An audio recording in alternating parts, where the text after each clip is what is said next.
before fire danced at our command, before we carved tools from flint or told stories with ochre. We were not the rulers of this earth.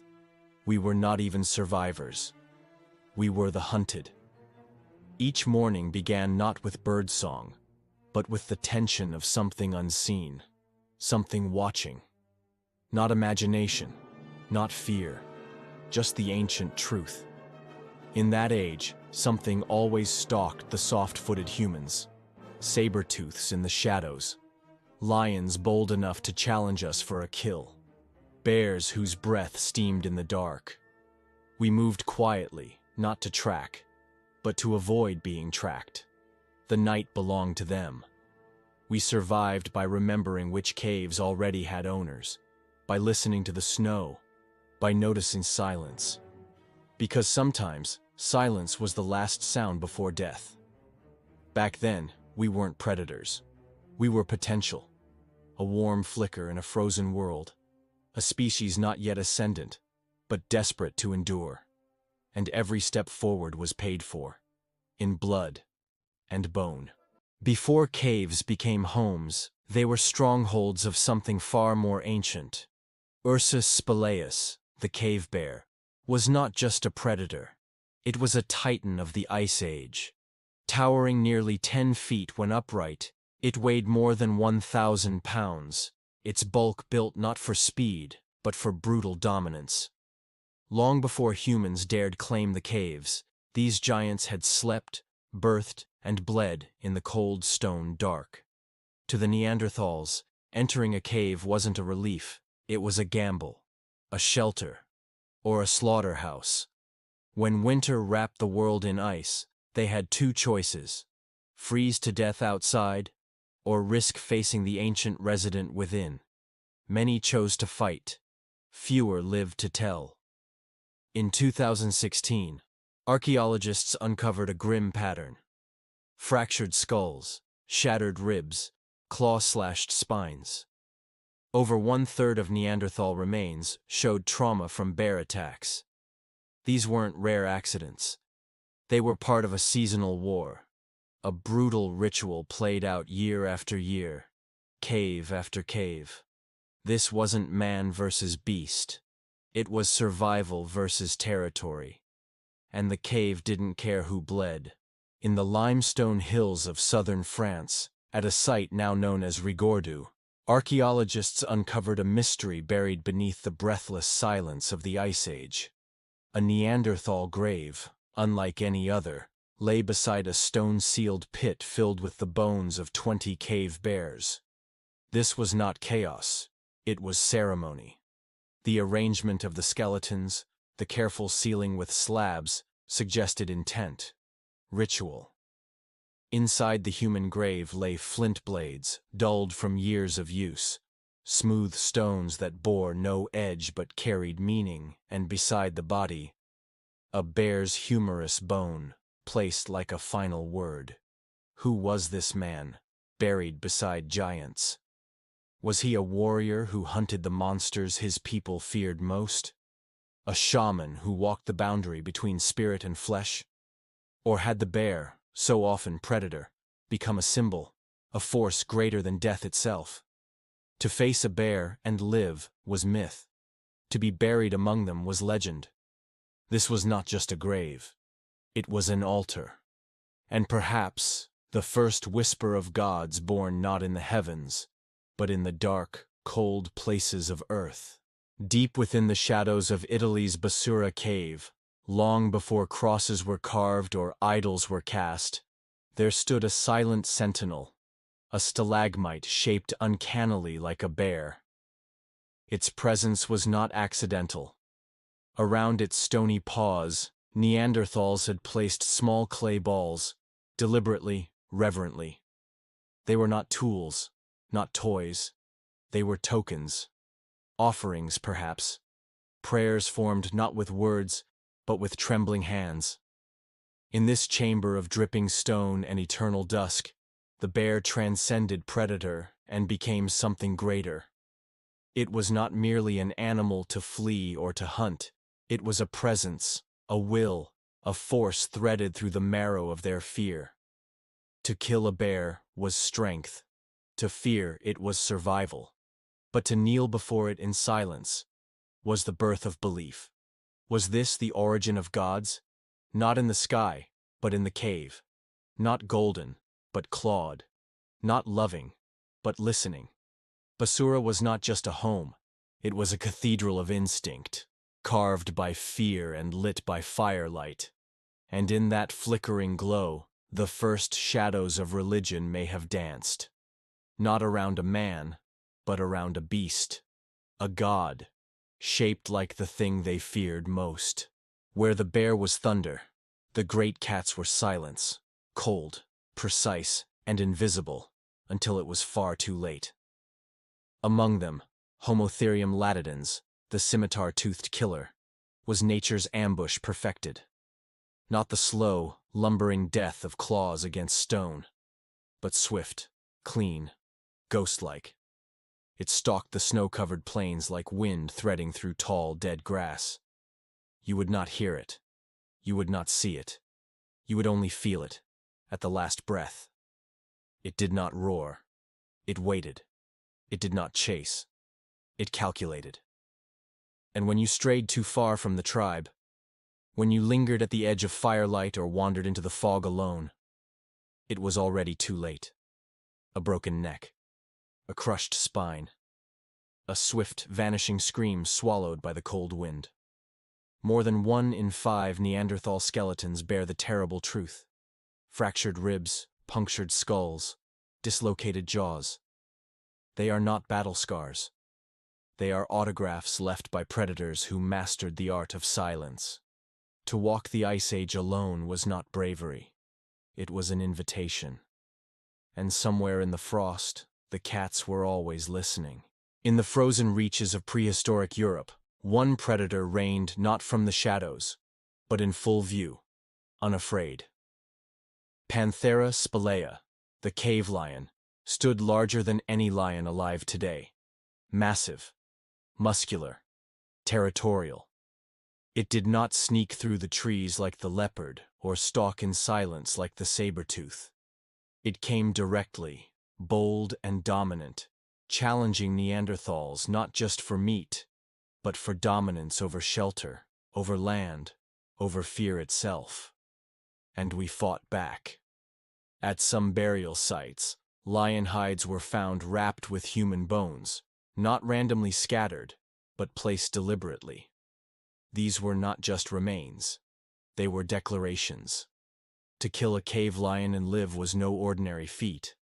It was a rite of passage, a symbol that you had stared death in the eye and sent it retreating. Perhaps they wore the hides not as trophies, but as armor for the soul. To cloak oneself in lion skin was to take on the beast's spirit, to say, "I am more than prey. I am worthy of the hunt." Surviving the lion didn't just mean you lived. It meant you were remembered. It meant you mattered. Not every predator announced its presence. Some didn't roar. They whispered. Among them, the Ice Age leopard was perhaps the most unnerving. It didn't need to be the biggest. It needed only one thing: silence. Smaller than lions, leaner than saber-toothed cats, the leopard was a shadow with claws. It hunted alone, and it preferred the dawn, the in-between hour when human fires faded and breath hung like ghosts in the frozen air. It climbed trees, crept across ledges, waited patiently where children might wander or a hunter might rest too long.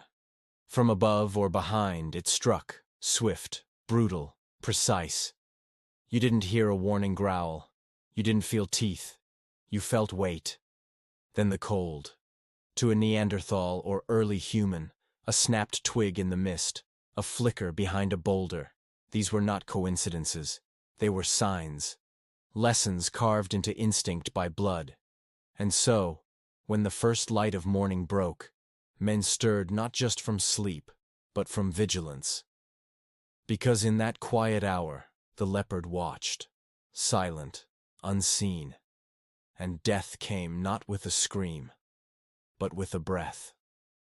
And then, nothing. Long before loyalty, long before leashes and warm homes. Wolves were not our friends. They were our shadows. In the Ice Age wilderness, they were larger than those we know today. Heavier, hungrier, forged by brutal winters and endless scarcity. Their jaws could crack bone. Their hunger knew no patience. They watched from the dark, circling camps at night, silent as the falling snow. When humans huddled close to the fire, it was not just for warmth, it was for safety. Because beyond the ring of flickering light, amber eyes blinked, waiting, calculating. They stole scraps, they tested boundaries, and when they found weakness, a wandering child chasing light in the snow, an aging elder too slow to keep up, they closed in. No howl, no warning, just a swift end. It wasn't hatred, it was hunger. The cold made everything honest. The wolf took what it could, and we, in turn, learned caution, vigilance, fire. Before dogs sat at our feet, wolves stood at our throats. And some part of us still listens, even now, when a sound breaks the silence just beyond the trees. Not all killers bore claws or fangs. Some came with tusks, antlers, and hooves the size of shields. The woolly mammoth, the giant elk, the woolly rhinoceros. These weren't prey in the traditional sense. They were moving fortresses, massive engines of flesh and fury wrapped in hair and horn. To hunt them wasn't a matter of bravery. It was madness shaped into strategy. A misstep meant a shattered spine. One charge could send a man flying, bones splintered beneath 1,000 pounds of wild instinct. Neanderthals knew this. Still, they hunted. Because behind every towering mammoth was survival. Weeks of meat, marrow, hide, and fire. A feast not for one, but for an entire tribe. They set traps, dug pits, drove these giants toward cliffs or into rivers. And sometimes, they failed. Some died beneath a curling tusk, or were trampled into the ice. But their death was not in vain. It was part of the ancient pact.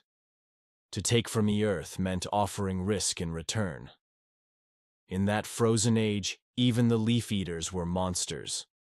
And to bring one down was to prove that humans belonged in the same story. Among all the beasts of the Ice Age, few were as unpredictable, or as feared, as the woolly rhinoceros. Unlike the mammoth, it could not be tracked or baited with patience. It had no majestic herd, no predictable rhythm.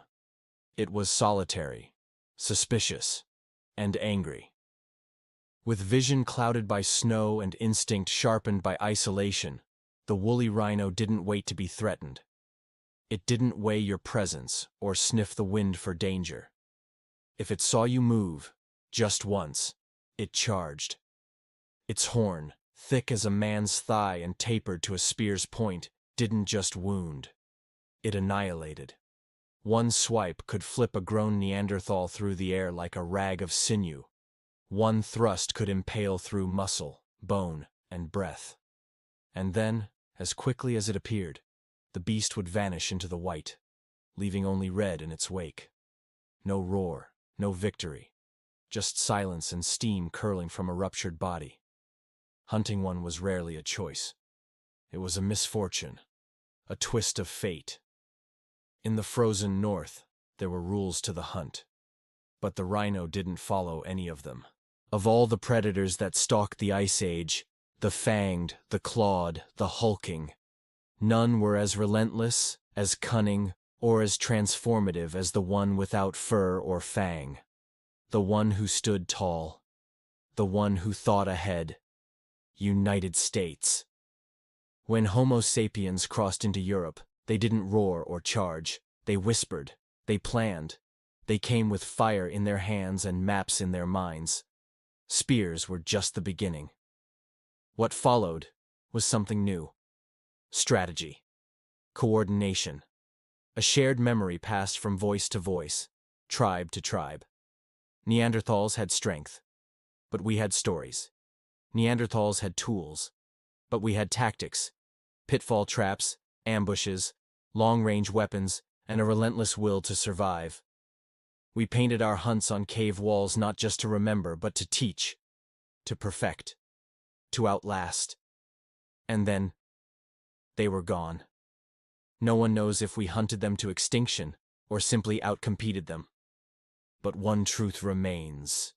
We did not make room. We became the storm behind their twilight, the final shadow cast across their world. We were not just survivors. We were the end of their story. Even now, in the safety of paved streets and warm homes, something stirs when we're alone in the dark. A snap of a twig behind us. The hush that falls too suddenly. A breeze that carries no scent, only tension. Our skin tightens. Our breath slows. We turn our heads, but often see nothing. That reaction isn't paranoia. It's inheritance. For most of human history, night was not poetic. It was predatory. Forests weren't quiet. They were listening. Mountains weren't still. They were watching. The dark wasn't empty. It was occupied. Our ancestors knew this. They didn't walk through the world. They crept through it. Every step carried a prayer. Every fire was a fragile spell cast against the unknown. And so that fear, that awareness, it lives in us still.